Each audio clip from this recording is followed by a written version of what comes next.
My comments to you. आज हम दूसरा पतरस 1 अध्याय के 19 वचन पर चर्चा करेंगे।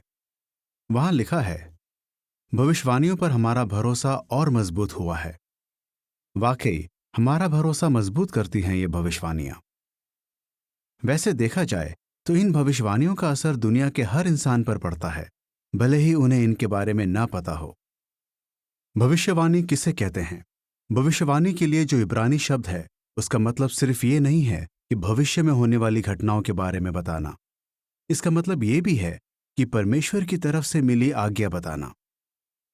जो सामरी औरत यीशु को कुएं पर मिली थी, उसने यीशु को एक भविष्यवक्ता समझा। इसलिए नहीं कि वो उसे भविष्य के बारे में बता रहा था, बल्कि वो उसकी बीती जिंदगी के बारे में उसे बता रहा था, जो आम इंसान नहीं कर सकता था। सिर्फ यहोवा परमेश्वर ही सच्ची भविष्यवाणियां कर सकता है। दूसरा पतरस 2:21 में लिखा है, कोई भी भविष्यवाणी इंसान की मर्जी से कभी नहीं हुई, बल्कि इंसान पवित्र शक्ति से उभारे जाकर परमेश्वर की तरफ से बोलते थे।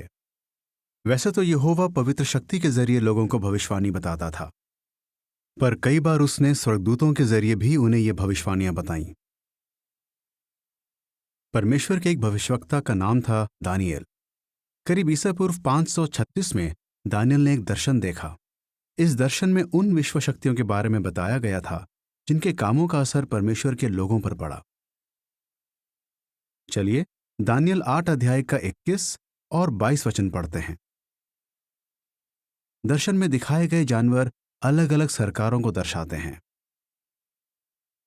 आइए इस भविष्यवाणी के बारे में दानियेल 8 अध्याय की 21 और 22 आयत में पढ़ें। रोएंदार बकरा यूनान के राजा को दर्शाता है, और उसकी आंखों के बीच बड़ा सींग यूनान के पहले राजा को दर्शाता है।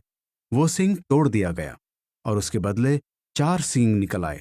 उसका मतलब यह है कि उसके राष्ट्र से 4 राज्य उभर आएंगे, मगर वो राज्य उस राजा के जितने ताकतवर नहीं होंगे।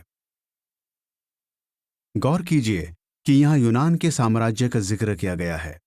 भविष्यवाणी में बताया गया बड़ा सींग जिसके कामों का असर यहोवा के लोगों पर पड़ा, वो था यूनान का सम्राट सिकंदर महान, जो कि मकिदुनिया से था। सिकंदर ने ज्यादा समय राज नहीं किया। जवानी में ही उसकी मौत हो गई, ईसा पूर्व 332 में, दानियेल की किताब लिखे जाने के 213 साल बाद। यहोवा के स्वर्गदूत ने बताया था कि सिकंदर के मौत के बाद